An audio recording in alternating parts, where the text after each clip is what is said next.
Well, I drug the chassis out of my fenced-in area over there, and man, oh man, it had sun on it obviously for a long time.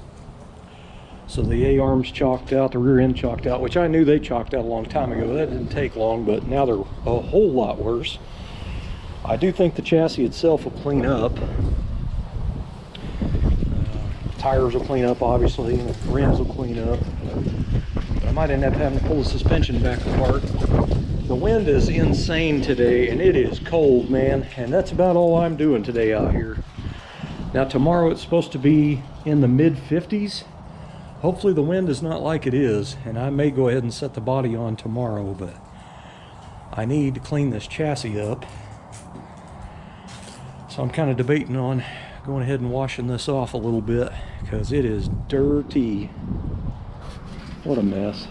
This thing looked awesome before I stored it outside. Well, I washed it yesterday and it cleaned up pretty decent. It's just the control arms and the coil springs I'm not real happy with. That chassis paint actually held up kind of decent. It's kind of impressive. It's that Rust-Oleum Farm and Implement low gloss black, I think is what it's called. Got it at my local Tractor Supply. It holds up pretty good in the sun. Yeah, not too shabby.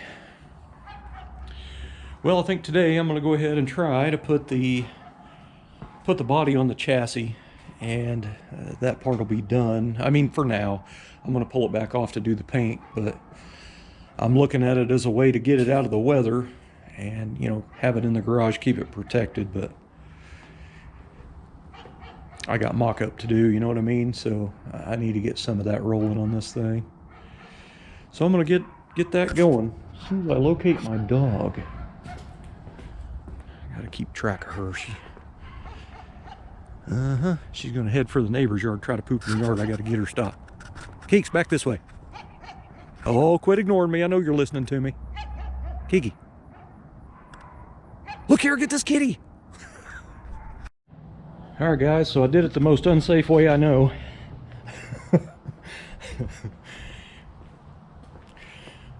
So I got the body up in the air. I got the cart pulled out.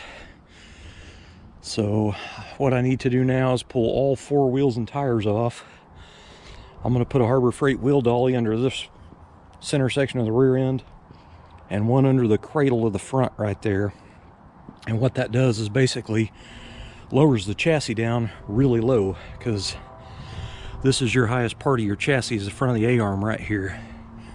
So I need that to go in from the back that way, and then I have to go back and forth with the jack up and down and up and down to get it down on there. So it's kind of a process, and I'm winded, let me tell you. I've pulled that. I only have one floor jack. I wish I had another one, and this one's starting to get bad on me.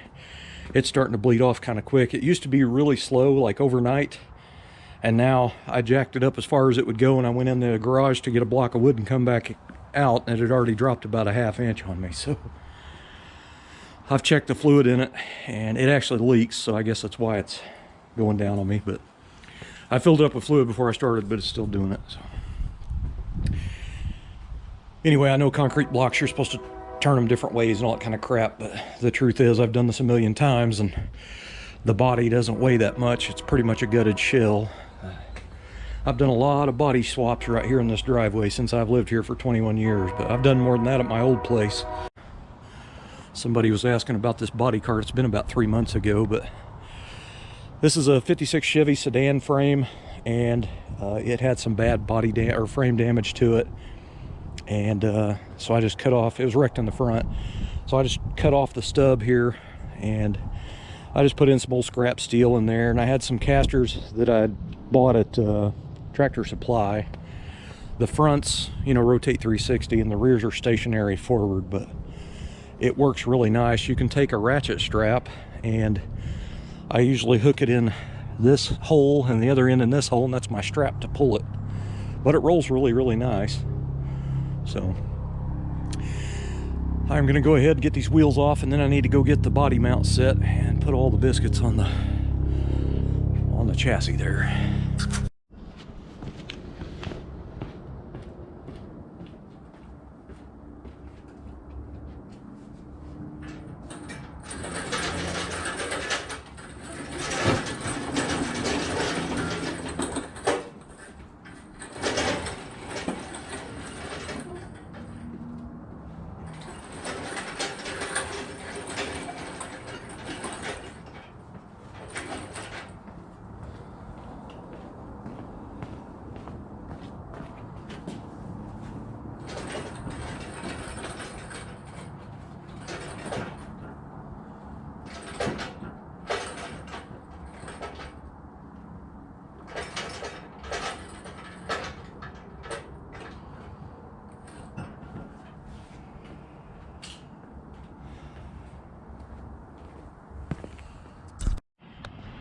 All right, body is on the chassis. And boy, does it look like it's jacked up in the back, let me tell you. There's absolutely no weight back here though, so that body shell weighs absolutely nothing in the rear back here. All right, well, it's almost 5 p.m. and I got all my mess cleaned up. I got the body cart put out here where the chassis used to sit. Everything's put up, so I got the car pushed in. So now I don't have to worry about the chassis going to hell out there in the weather. Now it can go to hell in here, you know what I mean? Check out this height difference here. That's amazing.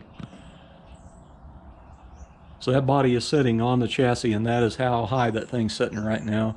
And I haven't messed with one of these cars in so long, besides this one, you know, 9 years messing with this one and doing all that custom work I did to the chassis and lowering it so much.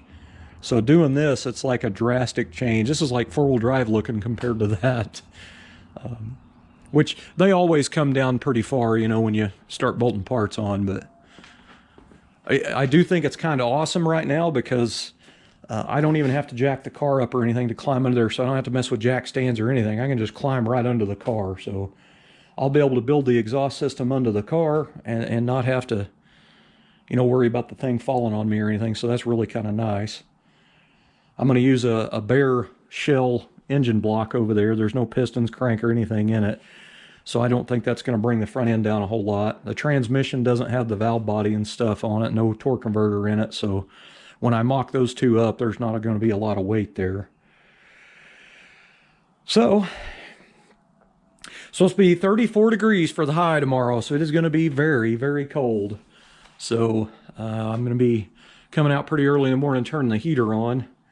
And I mean, I probably could turn it on low right now, but I don't really like that thing running out here without me out here, you know what I mean? Or at least, you know, awake.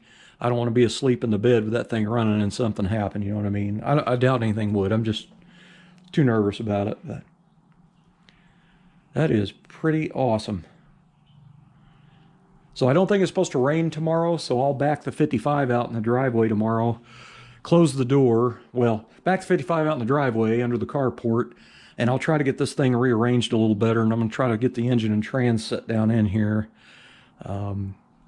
I do not know if I have enough room in here, though, to put that engine and trans in. You know what, I probably ought to do that right now, actually, but it is a little bit chilly already. Starting to get a little dark. Ah, crap. What to do? Because it'd be nice to go ahead and set the engine and trans in and the cross member and everything, and then that way I can start mocking stuff up tomorrow.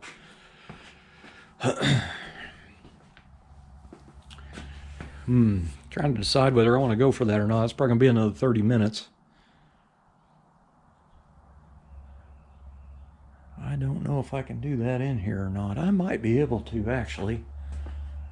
Yeah, you know what? If I get the hardtop out, I'll get this one situated in an angle in here. And that way I've got a little room to get up in there, because I can get the hoist started in an angle and then get it straight to go in. So that's what I'll do. That won't be too bad at all. I just don't feel like getting out there and messing with this right now. I'll have to go to the shed, dig out my cross member, which I probably better do that right now because tomorrow's going to be 34, and that's not a good time for me. Oh, I need to check the antifreeze in these cars. I haven't done that yet. I guess that'd be a good idea to do now, wouldn't it?